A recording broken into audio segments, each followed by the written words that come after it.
Have you ever heard of a place called North Lake? No, that's not surprising. It's not on any modern maps. No signs on the highway, no exits, no coordinates.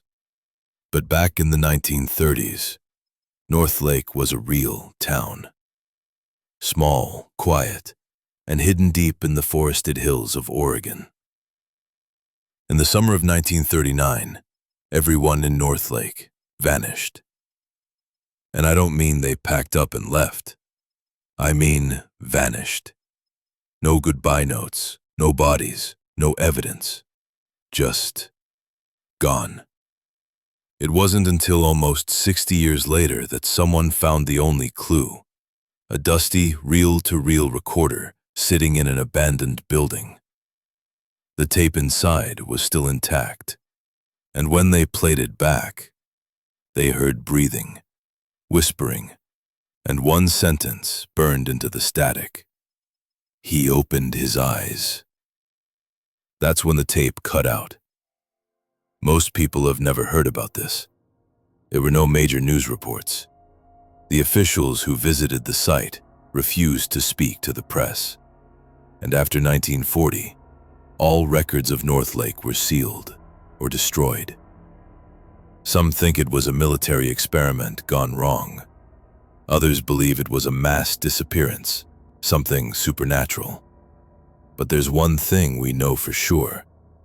The town of North Lake was real, and it disappeared without a trace. This is what we found in the obscure archives. North Lake wasn't a big place. You wouldn't find it in any travel brochures or history books. Back in the 1930s, it had maybe 350 people, mostly families. It sat tucked between thick pine woods and fog-covered hills in Oregon. The kind of town where everybody knew everybody, and everybody left their doors unlocked. There was one school, one general store, and a church that doubled as a community hall. Every Sunday, you could hear the choir from halfway down the valley. Kids ran through the dirt roads, chasing stray dogs and kicking up dust. Old men played checkers outside the barber shop, and the smell of fresh bread came from the bakery on Main Street. It wasn't fancy, but it was peaceful and safe. Until it wasn't. The people of North Lake made their living from logging and mining. There were rumors that the mine was drying up, that some of the deeper tunnels had been sealed off without explanation. But most folks didn't pay much attention. They just worked, raised families, and planned for winter like always. The last letter ever sent from North Lake was dated July 12, 1939. It was written by a schoolteacher named Margaret Finch. She wrote to her sister in Boise, Idaho, saying, "The air feels strange." She wrote to her sister in Boise, Idaho, saying, "The air feels strange here lately. The birds are quiet in the mornings, and the sky, it has this weird color sometimes. Maybe I'm just tired. Anyway, tell Mama I'll visit in August." She never made it. That letter arrived in Boise 2 days later, and then nothing else came out of North Lake ever again. No calls, no letters, no trains, just silence. 2 weeks after that last letter, a freight train headed toward North Lake stopped at the town's usual drop-off point. There was no one there to meet it. The conductor waited, honked the horn twice, then backed the train up and sent a telegram to the main station. A few days later, local police were asked to check in, just in case. Maybe the town had a storm. Maybe there was a problem with the phone lines. 3 officers drove up the narrow road that led to North Lake. What they found made no sense. The houses were all there, doors unlocked, lights still working, food sitting on dinner tables, half-eaten, laundry hanging on the lines, radios still playing static, but no people, no animals either, no birds, just quiet. A deep, unnatural kind of quiet. One officer described it as walking into a theater after the movie ended, like the audience had just disappeared. They searched for hours. The school was empty, but the chalkboard still had lessons from the week before. The church pews had hymn books left open. A pot of coffee had burned to the bottom of the pan in the diner kitchen. There were no signs of struggle, no blood, no broken glass, no footprints heading into the woods. It looked like everyone had just stopped what they were doing and vanished. They filed a report with the sheriff's office, marked it as abandoned under unknown circumstances. Then they left, and for weeks, nothing else happened. The story didn't make it to the newspapers. No missing persons alerts, no federal investigators. It was as if no one wanted to admit North Lake had ever existed. But in private, the officers who went there, they never forgot. And one of them, decades later, left a voicemail on his daughter's phone. All he said was, "Don't ever go near North Lake. Don't even look for it. We woke something up." Then, the line went dead. It wasn't until 1997 that anyone mentioned North Lake again. A local land surveyor, Daniel Mercer, was mapping forest zones for a new logging project. He stumbled on the ruins by accident. What was left of the old town. Collapsed rooftops, rotting wood. Nature had almost taken the place back. But one building still had a door that opened. Inside, Daniel found broken chairs, old furniture, and something strange on a shelf near the back wall. A dusty reel-to-reel tape recorder, the kind you'd see in a war movie or a spy film. It was plugged in, still working. The power, he never figured that out. But what really mattered was the tape inside. Daniel didn't play it right away. He packed it up, took it home, and asked a friend who worked at a college radio station to help him clean and digitize it. When they played it, the room went completely silent. First, just the hiss of old tape. Then, breathing. Long, slow, shaky breathing. Then came the whispering, too low to understand. Dozens of voices, all at once, overlapping like a broken choir. And then, clear as day, one sentence. He opened his eyes. Right after that, the tape ended.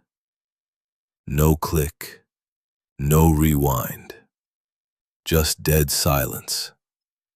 They played it again. Same thing.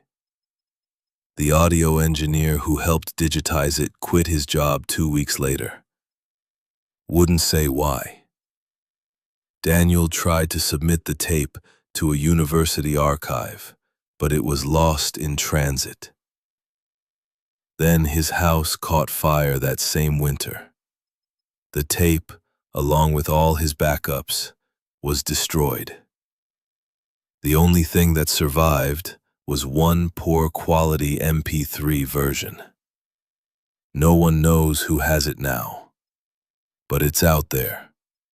And if you ever hear it, you'll understand why Daniel never went back to North Lake. After the tape surfaced, people started talking.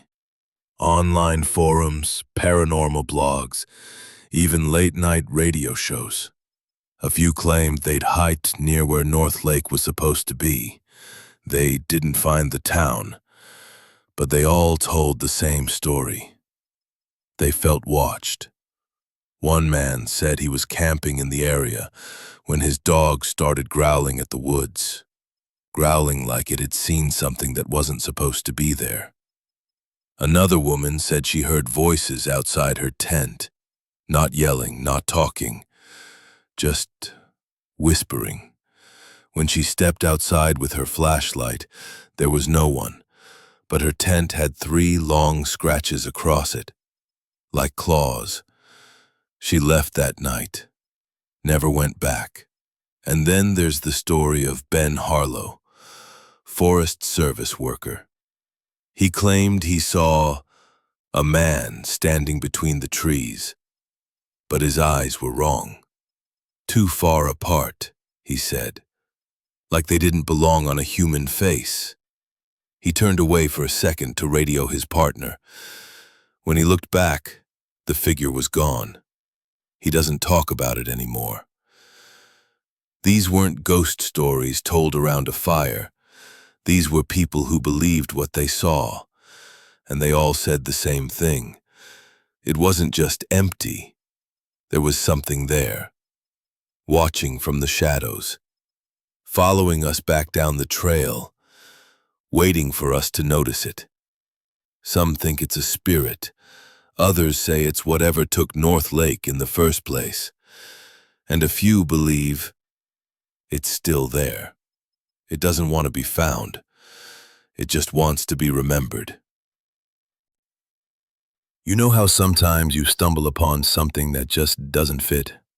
Not in a loud, obvious way, but like a quiet thread hanging loose from the edge of history. Well, that's exactly what happened in the summer of '97. A grad student named Clara Briggs, history major, caffeine junkie, and lover of weird stories, was digging through microfilm reels in a county library outside of Des Moines. She was working on a thesis about Midwestern towns that were absorbed by rail expansion and faded out. It was boring, until it wasn't. Buried in a 1952 local paper, just 2 lines in the obituaries section was this: "Services held for Douglas Graves of North Lake, survived by no family, perished in the storm." North Lake. She blinked. There wasn't supposed to be a North Lake in Iowa. She checked. No maps, no census records, nothing. So she went deeper. Over the next week, Clara tore through old newspaper archives from 1950 to 1955. She found 9 mentions of North Lake, small, barely there snippets: a bowling score report, a church bake sale, a car crash on Route 10. Each time, it was like the town was peeking out from under a rug someone had tried to pull over it. But the strangest thing? Every article ended abruptly, like someone stopped mid-sentence, or the print was smudged, physically tampered with. She called in a favor and got access to county zoning maps from the 1940s. North Lake was there. Lot numbers, street names, everything. But in the 1954 edition, the whole section was blank. Just a white square labeled Zone Reclassified, Non-Residential, Restricted Access. Restricted. For a town that supposedly never existed? One night, Clara stayed late at the library. She'd been scanning a faded North Lake town ledger when she heard something, a low crackle. The microfilm reader, a purely analog machine, started playing audio. Not loud, just a voice whispering, barely audible through the static. He opened his eyes. She froze. The tape wasn't powered. The machine wasn't even connected to any speaker, just a reel and a bulb. Then the film jammed. She pulled it out and found 3 claw marks scratched right into the plastic, like something had gouged it from the inside. Clara left that night and never returned to the archive. She dropped her thesis project a month later, switched majors.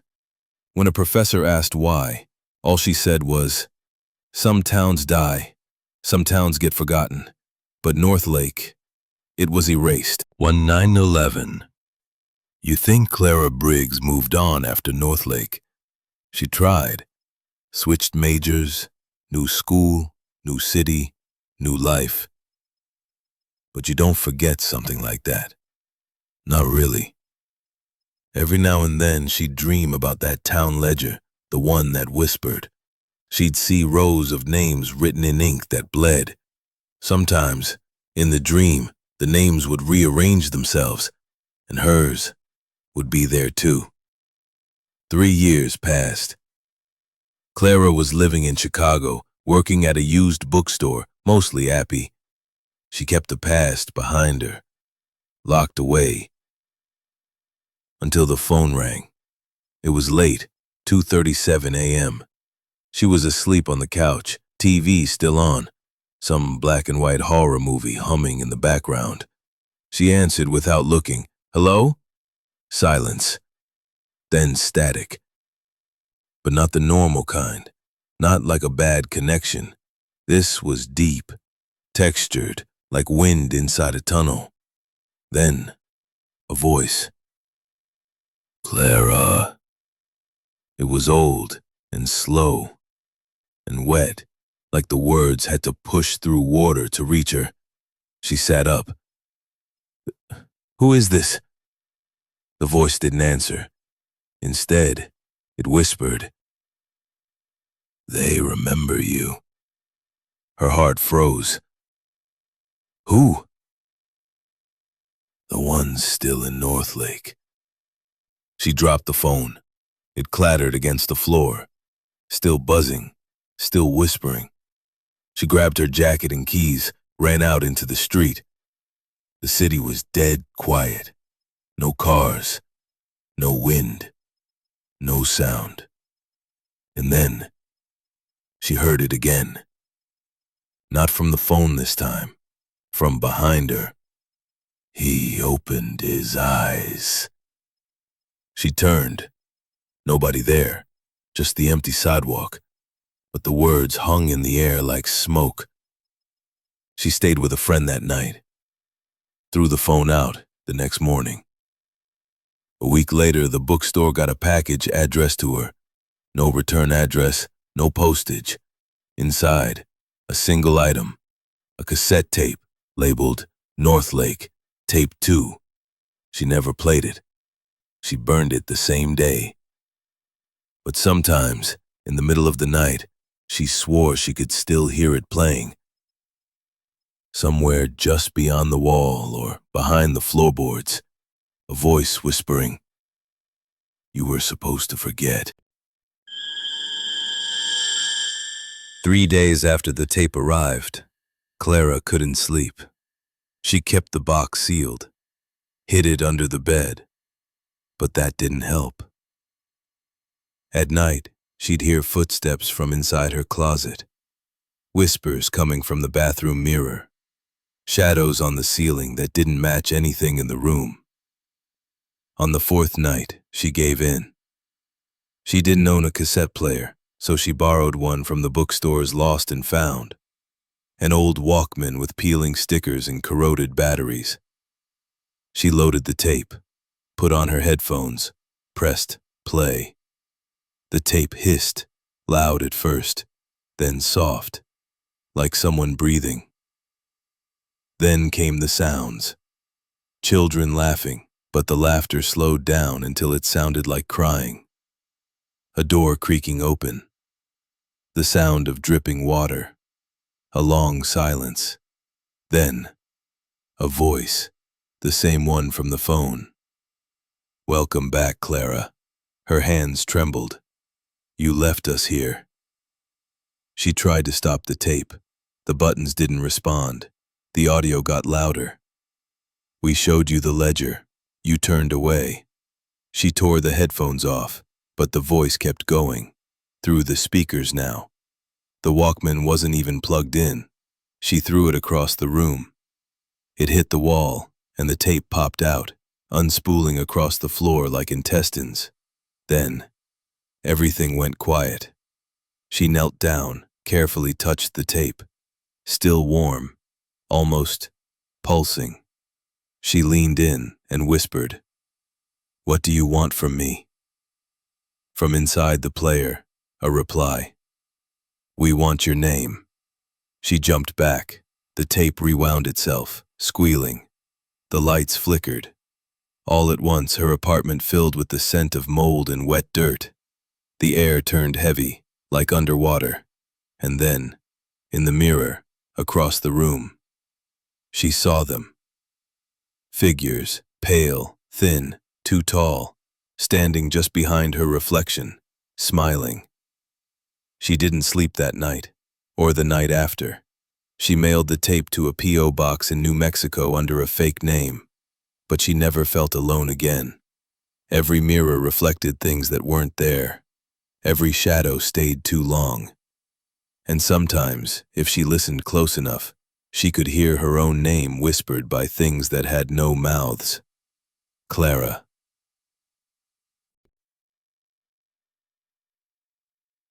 Clara started noticing patterns. At first, it was small things, repeating numbers, names that showed up in unrelated books, maps that didn't match current geography. Then, she dug out her old notes, the ones from North Lake. She thought she'd thrown them away, but they were still there, tucked inside an envelope labeled "Do Not Open." The symbols were back, drawings she didn't remember making, circles within circles, eyes with no pupils, a spiral staircase that led downward into nothing. She began cross-referencing, old maps, missing townships, folklore from colonial New England, disappearing villages, silent epidemics. The same word kept appearing, Astaroth, a forgotten saint, a drowned angel, a watcher at the edge of dreams. She wasn't sure what it meant, only that it predated North Lake by centuries. One night, she opened the ledger again. She shouldn't have. Her name was still in it, but now something had changed. Next to her name, in tiny red ink, transmitting, she slammed it shut. But the word burned behind her eyes. She went online, searched obscure forums, deep web threads, handwritten PDFs with broken links. One phrase kept coming up. Those who read are read in return. She didn't sleep that night, or the one after. Then she started seeing them. Not just in mirrors or dreams, in real life, on the train, in crowds, people staring too long. Faces she recognized from North Lake, even though they'd never left the town. One followed her into a bookstore. Another stood outside her apartment all night. She called the police once. They didn't find anything. But her walls were covered in symbols when she came back, drawn in ash. The same phrase over and over. You are being written. On the seventh night, she looked in the mirror and saw herself, but older, eyes glazed over, whispering her own name over and over like a curse. She smashed the mirror. Blood ran from her hands, but she kept writing in it, over and over again, on the wall. If I stop, it finds me. Clara didn't stop after that. She mapped every name in the ledger, tracked old postal codes, cross-referenced historical floods with school disappearances.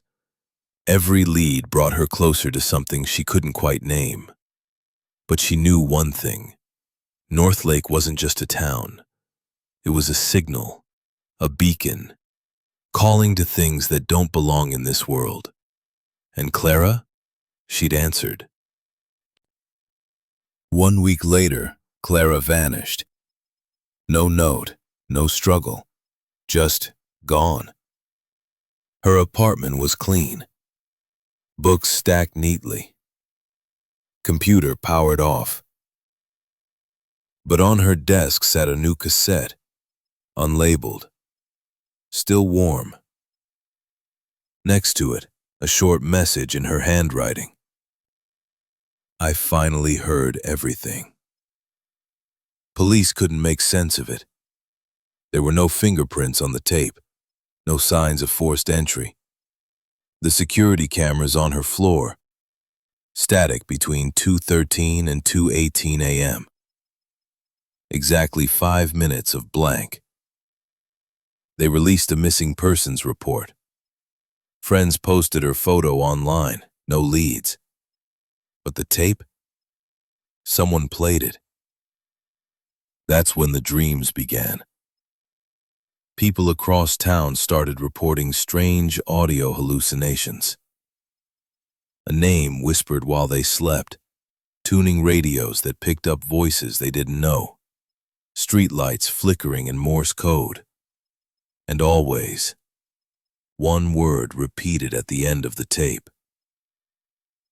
Northlake. The bookstore closed down. The local historical society removed all records of Northlake from public access. But copies of Clara's research started showing up anyway, in thrift stores, on flash drives left on buses, etched into tree bark in towns she'd never visited. Someone or something was spreading the signal. Now, it's happening again. A new name appears in the ledger. A new town starts to fade. And if you're hearing this, well, you might already be in the next chapter.